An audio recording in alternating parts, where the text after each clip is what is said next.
어떤 아버지가 전문 상담사를 찾아가서 자식이랑 너무 대화가 안 통하고 힘들다 그랬더니요, 상담사가 이렇게 조언을 해줬습니다.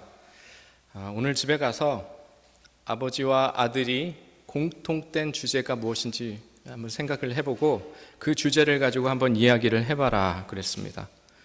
아버지가 그러면 그렇게 하겠다 하고서 집에 돌아갔는데요, 그 다음날 아버지가 얼굴이 벌개져 가지고 찾아왔습니다. 괜히 선생님 말씀 들어가지고 괜히 관계만 들쑤셔 놓고 사이만 더 악화됐다고 막 따졌습니다. 정말 그럼 아버지와 아들의 공통된 주제를 가지고 이야기를 했냐?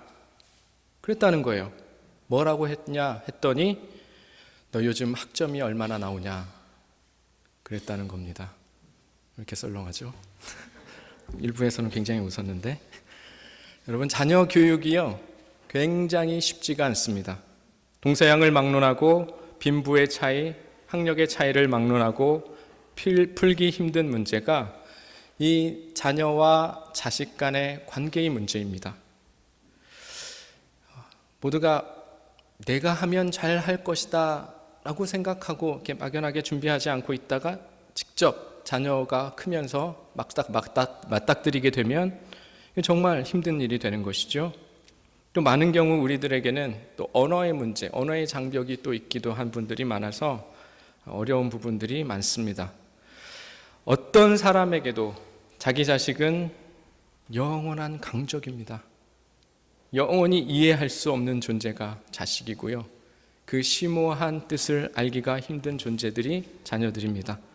그래서 부모 자식의 문제는 참 우리들에게 영원한 숙제입니다. 부모는 자식에게 기대하는 게 참 많은 것 같고요, 자식은 부모에게 왜 이렇게 불평이 많고 불만이 많은지 모르겠습니다. 오늘은 원래는 이 본문이 한 달 뒤쯤 해야 되는 본문인데요, 조금 당겨서 오늘 어버이 주일에 맞춰서 앞당겨서 다루면서 하나님께서 부모와 자식들에게, 가정을 이루고 있는 이 부모와 자식들에게 뭐라고 말씀하시는지 하나님의 뜻을 함께 살펴보도록 하겠습니다. 부모 자식 관계에서 무엇보다도 중요한 것은요, 이 관계는 늘 쌍방이라는 문제입니다. 어떤 문제가 생겼을 때 적어도 자기의 책임이 반이라는 의식이 있어야 되는데 자꾸 남한테만 책임을 묻고 자꾸 뭘 들으면, 어떤 얘기를 듣고 설교를 듣고 좋으면 그걸 먼저 남한테 적용하려고 하는 습성들이 우리에게 있습니다. 상대를 가르치려고 들지 않는 것이 가장 먼저 관계를 푸는 열쇠인데 자꾸 누구를 가르치려고 하고, 부부관계에서도 자꾸 남에게, 상대에게, 아내에게, 남편에게 탓을 합니다. 아니요, 내가 변해야 상대가 변하는 것입니다. 부모 자녀의 관계는요, 그냥 단순하게 부모와 자식 간의 관계로 끝나는 것이 아니라 하나님 아버지와 그의 자녀인 우리의 관계로까지 확장되는 문제입니다. 그래서 영적인 메시지가 부모와 자식 간의 관계 속에도 깊이 숨겨져 있습니다. 그래서 우리 부모가 되어보고 아이를 낳아봐야 성경에서 말하는 그런 영적인 깊은 의미들도 더 잘 깨닫게 되는 것입니다. 자녀들에게 주는 첫 번째 메시지가 무엇입니까? 1절이죠. 같이 읽어볼까요? 1절 시작. 자녀들아, 주 안에서 너희 부모에게 순종하라. 이것이 옳으니라. 순종이 쉽지 않습니다. 여러분, 성경에서 쉬운 것은 절대 말하지 않습니다. 밥 먹을 때 많이 먹어라, 늦게까지 잠 퍼질러 자라, 이런 말은 성경에 없지 않습니까? 쉬운 건 없습니다. 근데 어려우니까 명령하시면서 주시는 말씀입니다. 우리가 부모의 순종을 잘 못해서 하나님이 말씀하십니다. 특히 자녀들이 어리고 힘이 없을 때는 할 수 없어서 부모에 순종합니다. 그런데 장성하고 배운 게 많아지고 또 돈도 좀 생기고 나면 좀 이야기가 달라지기 시작합니다. 부모는 점점 왜소해지는데 자녀들은 점점 크고 강해집니다. 그러니까 자녀 입장에서 나보다 약하고 왜소한 사람에게 순종하는 것은 점점 어려워지는 것입니다. 자식은 크고 강해졌는데 부모는 점점 약해지고 경제력도 없어지고 최신의 소식들에 대해서도 많이 둔해지고 늦어집니다. 자식들이 부모에게 대들기 시작했다는 것은요, 이제는 자식들에게 힘이 좀 생겼다는 뜻이기도 합니다.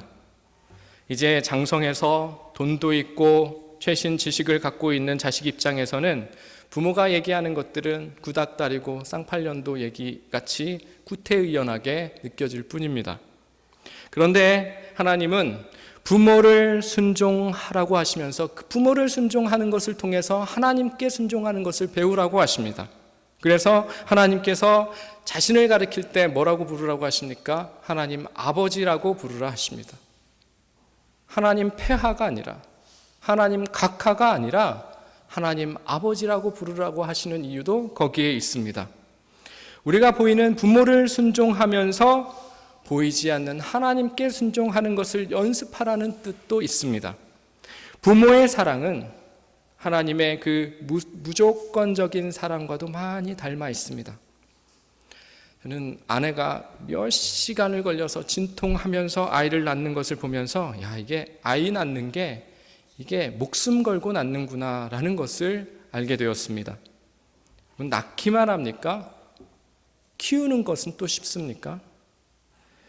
아버지들이 총각일 때는요, 힘들면 그냥 직장 팍 때려치우기도 하고 옮겨버리기도 하고 싶은 말도 다 하는데, 결혼하면 자존심 죽고 직장에서 막 부당하고 서러운 꼴 당하더라도 다 참아내면서 함부로 직장도 옮기지도 못하고 다 감당합니다. 처자식이 생겼기 때문에 아버지들은 점점 약해지는 것입니다. 어머니들도 마찬가지입니다. 우리 어머니들은 못 살던 시절에 처절한 사랑을 가지고 우리 자녀들을 길러왔습니다. 70년대 중반까지는 한국이 북한보다도 못 살았죠. 그 시절을 지나오면서 우리 어머니들은 자식들을 키우면서 먹는 것부터가 가족들, 자식들 먼저였죠. 자신을 챙기는 데는 늘 나중이었고 뒷전이었습니다. 좋은 건 먼저 가족을 먹이고 아무도 먹으려고 하지 않는 남는 것들을 로 끼니를 해결하시던 분이 어머니셨습니다. 어머니는 생선 머리만 드시는 걸 알고 그래서 어머니가 생선 머리만 좋아하시는 줄 알았다라고 고백하는 자식들이 한 가정에서만 나오는 게 아니라 많은 자녀들이 그런 고백을 하는 경우가 많은 이유도 거기에 있습니다. 그렇게 해서 우리는 아버지들과 어머니들이 그렇게 자식들을 키워오셨습니다. 그렇게 키웠는데 어느 날 갑자기 자식이 철이 들어서 아버지 어머니 감사합니다. 아버지 어머니 너무 고맙습니다. 수고하셨습니다. 이렇게 나오는 자녀들이 별로 없습니다. 자식이 부모에게 감사하다는 표현을 하기까지는 꽤 오래 걸리기도 하고요. 꽤 드물기도 합니다. 오히려 우리는 아버지 어머니가 나한테 도대체 해준 게 뭐야? 라고 대드는 게 우리의 모습입니다. 그것은 엄청난 은혜를 입고도 하나님께 감사할 줄 모르는 우리 인간들의 모습과도 많이 닮아 있습니다. 사랑하는 여러분, 오늘 자신의 육체의 부모에게 섭섭한 게 많으신 분들은 좀 뻔한 말 같지만 여러분 말씀처럼 그 부모에게 순종하실 수 있기를 축복합니다. 부모님이 아무리 해준 게 없다 하더라도 여러분 부모님이 없었으면 여러분들이 여기까지 절대 올 수가 없었습니다.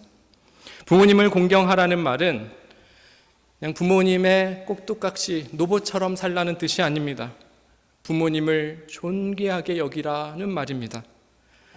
아버지가 어머니가 뭘 한다고 그래요? 가만히 좀 있어. 그런 모진말로 부모를 무시하고 상처를 주면 안 된다고 하시는 것입니다. 잠언 20장 20절 우리 같이 읽겠습니다. 시작. 자기의 아비나 어미를 저주하는 자는 그의 등불이 흑암 중에 꺼짐을 당하리라. 여기서 저주한다는 것은요, 오늘날로 말하면 무시한다는 말입니다. 그런데 여기서 등불, 그러니까 우리 인생의 소망을 끄시는 분이 누구라고요? 하나님이 꺼버리신다고 하십니다.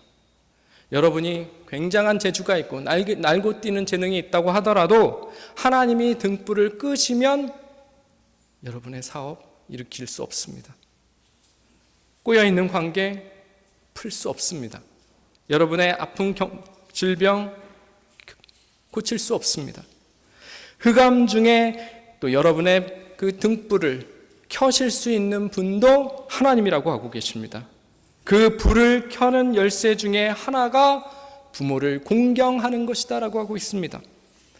바쁘다고, 힘들다고, 세상에서 살기가 스트레스가 많다고 부모님에게 너무 무관심하게, 너무 함부로 대한 게 여러분에게 있다면 오늘 저와 여러분이 회개하는 시간 되었으면 좋겠습니다.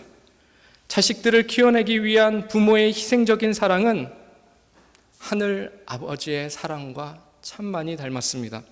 우리가 하나님이 베풀어 주시는 그 많은 은혜의 100분의 1도 감사도 못하면서 살면서 하나님이 나에게 안 주신 것 하나, 불만인 것 하나 붙들고 얼마나 하나님 앞에 싸납게 굴었습니까?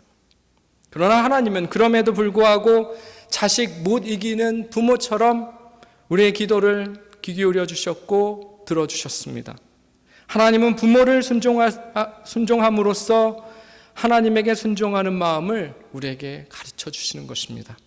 그런데 여러분, 이 순종이라는 게, 이 효도라는 게요, 내가 하고 싶다고 해서 되는 게 아닙니다. 내 의지로 되는 게 아닙니다. 하나님이 명령하시는 이유가 거기에 있는데요. 1절 말씀 우리 다시 한번 읽어볼까요? 1절 시작. 자녀들아, 주 안에서 너희 부모에게 순종하라. 이것이 옳으니라. 주 안에서라고 하죠. 주님의 능력으로만 순종할 수 있는 것입니다. 주님의 능력으로만 진정한 효도가 감당되는 것입니다. 성령이 기름 부어줬을 때만 순종할 수 있게 되는 것입니다. 우리가요, 부모에게 순종하기가 진짜 힘들지 않습니까? 객관적으로 봐도요, 자식에게 참 깊은 상처를 주는 부모들이 꽤 많습니다. 알코올릭에 집에 들어오면 때려 부수고 폭행과 폭언을 일삼는 그런 부모.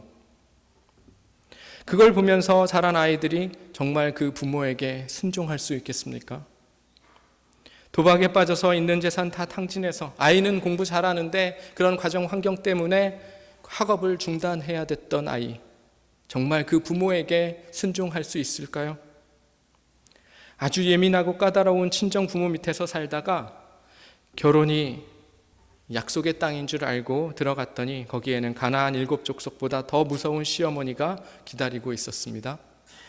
자기 친정엄마의 잔소리에서 해방되는 줄 알았는데 시어머니를 보니까 친정엄마는 양반이었던 경우, 그래서 눈물 마를 날이 없는 며느리들도 많았습니다. 요즘은 이게 역전 현상이 일어났다고는 하지만 어쨌든 그렇게 힘든 부모님이더라도 성경은 순종하고 공경하라고 하십니다.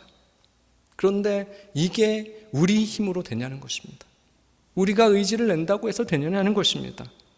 주 안에서만 가능하다는 것이요. 하나님께서 여러분들의 그런 과거의 아픔들, 그 부모와의 관계 속에서 받은 상처들, 눈물들 다 아십니다. 그리고 성령의 능력으로 이 명령을 감당하게 해주십니다. 조시 맥도웰이라고 하는 그 미국 젊은이들에게 최고의 집회 강사였고 한 10여 권 정도 넘는 그 베스트셀러도 쓰고 대통령의 자문위원도 했던 그 유명한 목사님이 계신데요. 그분에게도 부모에 대한 상처가 매우 깊었습니다. 작은 시골 마을에서 자란 조시 맥도웰은 아버지가 알코올릭이었고요. 술버릇도 얼마나 고약한지 툭하면 어머니를 때리고 마을 곳곳에서 행패를 부려서 아버지 때문에 누나가 자살 기도를 했었기도 했고요. 형은 가출을 해버렸고 엄마는 스트레스성 질병으로 일찍 세상을 떠나셨습니다.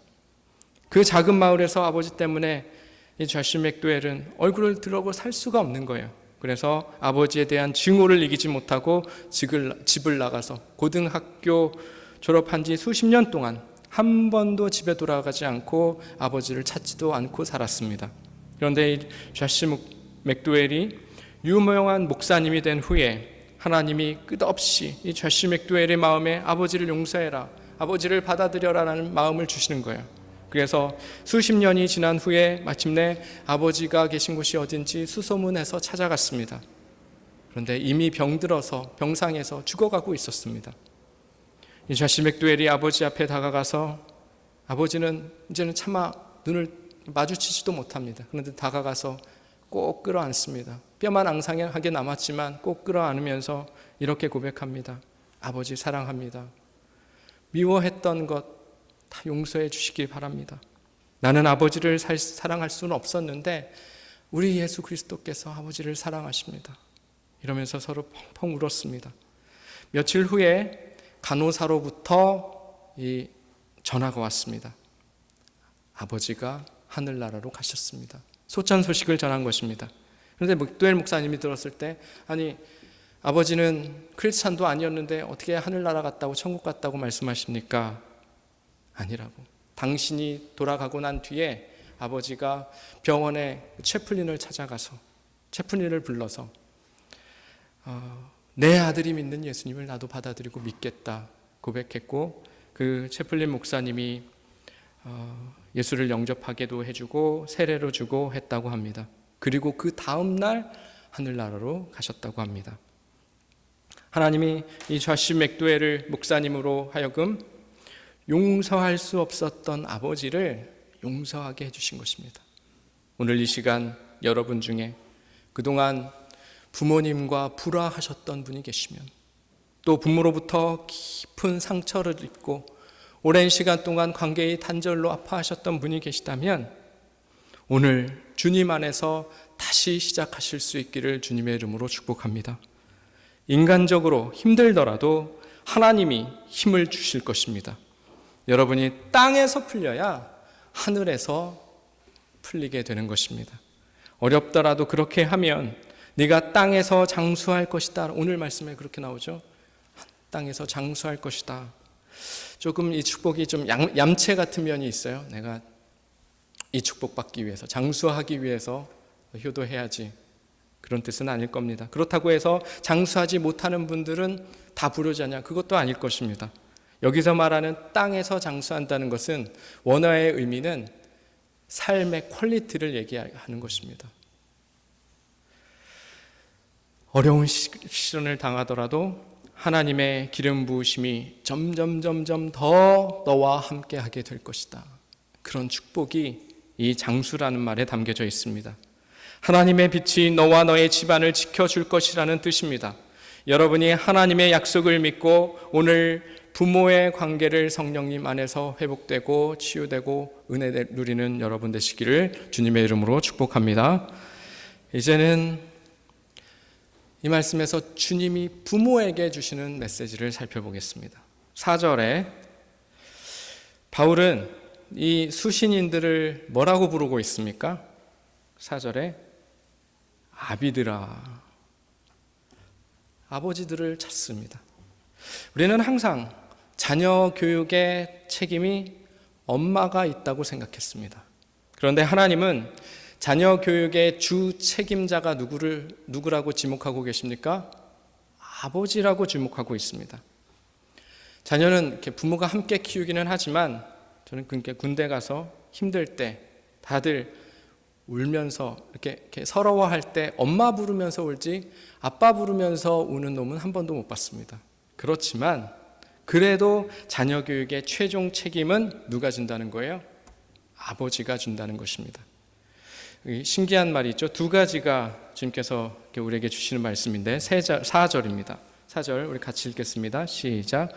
또 아비들아 너희 자녀를 노엽게 하지 말고 오직 주의 교훈과 훈계로 양육하라. 첫 번째를 뭐라고 말씀하십니까?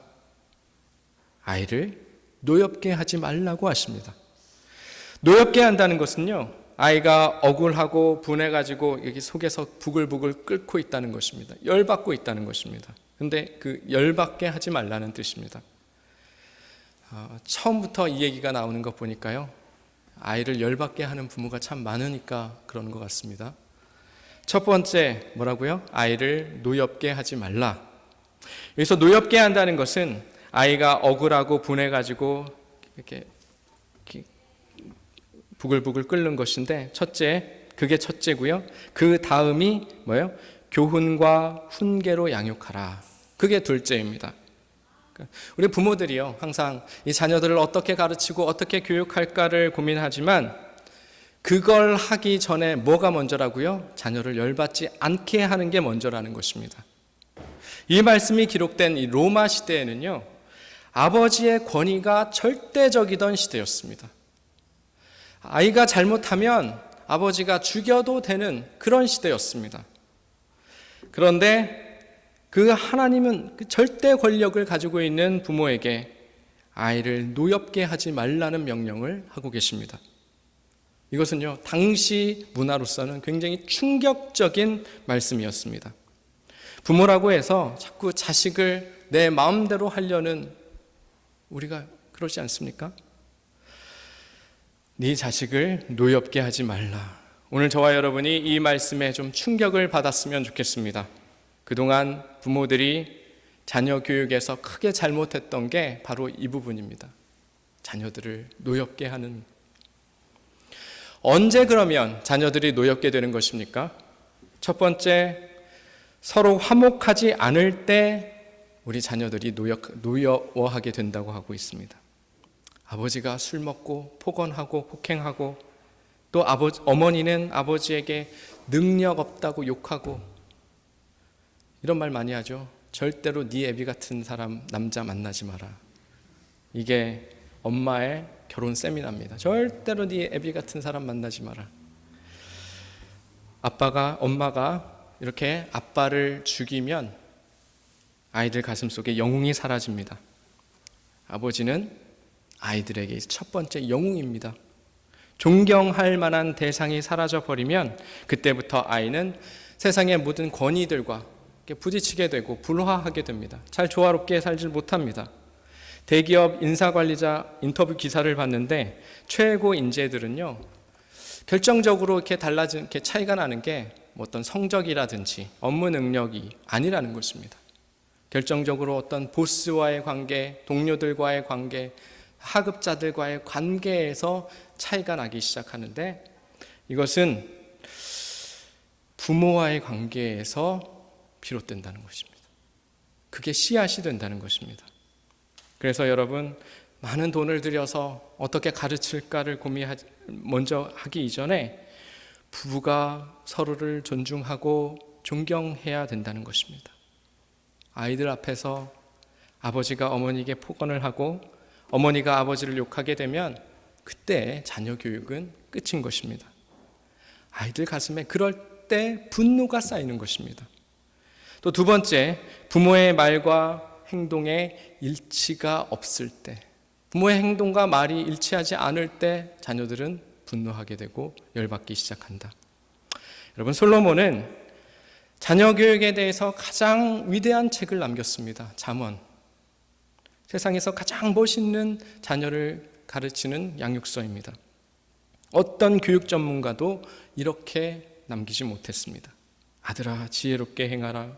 음료의 유혹에 빠지지 말아라. 그러면 이 솔로몬의 아들 정도면 정말 다윗 버금가는 인물이 나와야 되겠죠. 그런데 정반대로 위대한 인물이 나왔습니다. 솔로몬의 아들 르호보암이 결국에 어떻게 됐습니까? 아버지 이후에 이 르호보암이 왕을 이어받는데 원로들의 말을 무시하고 함부로 이렇게 원로들을 다루다가 아버지가 그토록 열심히 일궈놨던 왕국을 두동강 내버립니다.